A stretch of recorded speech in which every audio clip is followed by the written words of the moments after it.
May gabi sa tanang mga kaigsuonan o kahigalaan dinhi sa One Voice Christian Fellowship sa Dakbayan sa Iligan ug sa tanang mga makasabot sa pinulungang Cebuano sa Herald of Grace Covenant Bible Church sa Dakbayan sa Dasmariñas, probinsya sa Cavite ug sa tanang mga nagasunod sa atong buluhaton Luzon, Visayas ug Mindanao ug sa nagkalaylaing dapit dinhi sa kalibutan. Welcome sa atong panagtigom diha sa mga pag-ampo apan sa dili pa tuguti nga makapamalandong kita sa hamubo nga pamaagi sa pulong sa Ginoo ning takna sa kagabion. Please turn with me to 1 Peter chapter 1 verse 13. Unang Pedro kapitulo 1 bersikulo 13 ang giingon dinhi. Mao nga iandam ninyo alang sa buluhaton ang inyong mga huna-huna nga gipildi ninyo ang inyong kaugalingon ug ibutang ang inyong paglaom sa grasya nga umaabot nganha kaninyo kung gipadayag na si Hesukristo. May the Lord bless the short meditation of His Word tonight. Ang Kristyanismo, mga kaigsuunan, relihiyon nga pinasikad sa insakto nga hunahuna. Daghang mga Kristyan nga wala lang nila tagda ang importansya sa insakto nga panghunahuna or insakto nga doktrina. These are all items of the mind, mga kaigsuunan. Niadtong gi-release ang libro niadtong 1990, ang libro nga giuluhan og Experiencing God ni Henry Blackaby. Nakabaligya na kini og kapin 8 million ka kopya. On the one hand, kini nga libro nagatuboy sa infallibility of the scriptures, ang pasabot sa infallibility kining wala gayoy sipyat ang balaang kasulatan. So mo kini ang positive feature niini nga libro. Pero on the other, kini nga libro nagatuboy sa kasinatian sa tawo. Imbis nga ang kamatuoran sa pulong sa Ginoo ang ituboy ang experience. Ang giingon sa page 172, when God speaks to you in your quiet time, immediately write down what He said. Now, alang sa pipila, ang pagbati, kung unsa ang ilang na-feel, kung unsa ang ilang gibati, mao'y ang pinaka-importante sa tanan. Insakto alang kanila ang ilang ginabuhat because they feel that it is right, because they feel that it is good. I have peace about it. So ang ilang pagbati mao ang autoridad ug mas delikado pagayod, mga kaigsunan. Daghan kitang nadunggan nga nagaingon, basta Kristohanon ko, sigurado ko nga Kristohanon ko, gumikan kay ako kining nabati. You see, ang experience mao ang basihan sa ilang kasiguraduhan. Pero mga kaigsuunan, dili kana mao ang Kristyanismo. Ang Kristyanismo pinasikad kini sa objective biblical truth regardless of what we feel. Bisag unsa pa ang atong gibati, dili kana mo'y basihan sa atong pagtuo, kundi ang atong basihan sa atong pagtuo mao ang kamatuuran, objective truth sa pulong sa Ginoo. Over and over sa Biblia, mga kaigsuunan, ginasugyutan kita, ginaawhag kita nga atong punon ang atong hunahuna sa insaktong panghunahuna, atong punon ang atong hunahuna sa kamatuuran, atong bansayon ang atong hunahuna nga maghunahuna, maminsar, mamalandong.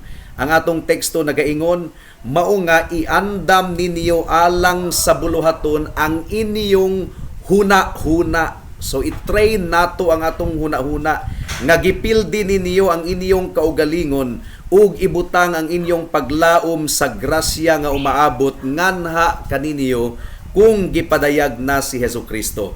Matod pa sa Matthew chapter 22 verse 37, higugmaan ninyo ang Ginoong Dios sa tibuok ninyong kasing-kasing ug sa tibuok ninyong kalag ug sa tibuok ninyong hunahuna. So you see the importance of the mind. Ug sa atong kaluwasan, importante gayud kaayo nga ang atong hunahuna mabag-o, mausab, mga kaigsuunan. Gumikan kay niadtong wala pa kita diha sa atong Ginoong Hesukristo, ang atong hunahuna puno og pagkadautan. Ephesians chapter 2 verse 3 ang giingon dinhi, kitang tanan kanhi nagkinabuhi taliwala niining mga butanga sa mga kahidlaw sa unod nga atong ginabuhat ang mga kagustuhan sa unod ug sa hunahuna. ug kita kaniadto natural nga mga anak sa tunglo sama usab sa uban. Gisuportahan usab kini sa Colossians chapter 1 verse 21 hangtod sa 23 ang giingon dinhi. Ug kamo nga kaniadto nahibulag og mga kaaway sa hunahuna. You see the mind, mga kaaway sa hunahuna pinaagi sa daotang mga buhat, gipasiguli niya karon diha sa iyang unudnong lawas pinaagi sa kamatayon. Aron kamo iyang iatubang nga mga balaan ug walay buling ug walay mantsa sa iyang atubangan, kung magapabilin kamong lig-on sa pagtuo ug dili matarog diha sa paglaom sa ebanghelyo nga inyong nadungog nga ginatudlo sa tanang mga binuhat sa ilalom sa langit. Ako si Pablo nahimong ministro niini nga ebanghelyo. Nganong ingon ini man ang panghunahuna sa mga dili Kristohanon, gumikan kay isip paghukom sa Dios, judicial abandonment, gipasagdahan na lang sila sa Dios diha sa dautan nga hunahuna. Gahi ang ilang kasing-kasing, gahi ang ilang hunahuna, buot nilang magbuhat og dautan, isip judicial abandonment, isip paghukom sa Dios, gipasagdahan na lang sila sa daotang hunahuna. Romans chapter 1 verse 28 to 31 ang giingon dinhi, ug sanglit dili gayud nila buot nga mailhan ang Dios, gipasagdahan na lang sila sa Dios diha sa laway nga panghunahuna, aron ilang buhaton ang mga buta nga dili angayang buhaton.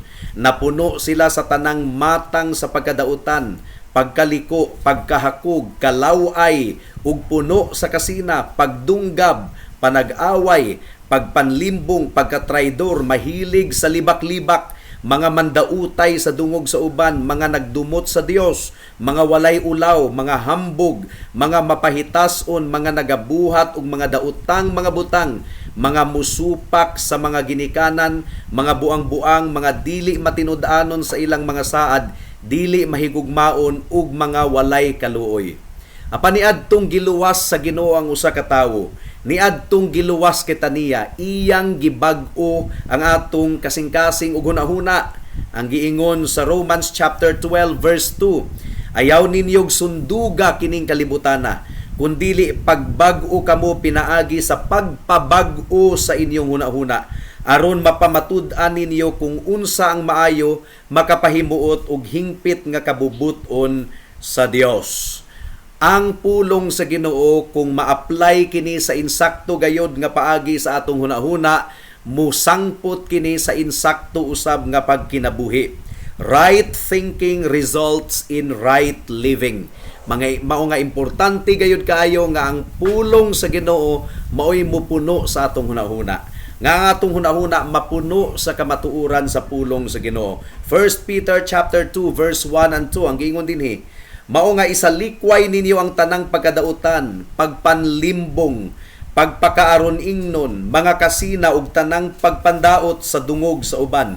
Sama sa mga puya nga bata nga bag-ong natawo, tinguhaan ninyo ang limpyo nga espiritual nga gatas aron pinaagi niini muuswag kamo ngadto sa kaluwasan. So sa laktod nga pagkaistorya, ang tawo nga dili paluwas nagkinabuhi gayod niining mga butanga. Usa higala ikaw ug ang Dios ang nasayod kung unsa gayod ang tinuod nimo nga kahimtang, dangop kang Kristo alang sa kaluwasan. Gumikan kay diha sa kaluwasan ang atong hunahuna ug kasing-kasing pagabag-uhon sa Ginoo. It's salvation of the soul, it's salvation of the entire being, and it's the transformation of the heart and mind. Come to the Lord Jesus Christ and you will be saved. Ug alang sa mga kaigsunan diha sa Ginoo, magkugi kita nga atong punon ang atong hunahuna sa kamatuoran sa pulong sa Dios. Magampo kita. O dear Heavenly Father, salamat sa hamubo nga pamalandong nining taknaa among gipangayo nga kaming tanan mahimong kugihan nga punon namo ang among hunahuna ug kasing-kasing sa kamatuoran sa imong pulong. Ayaw itugot o Dios nga ang mupuno niini ang mga dautan nga butang. In Jesus' name we pray. Amen. Daghang salamat sa pagpamati sa pamalandong sa pulong sa Ginoo. God bless us all.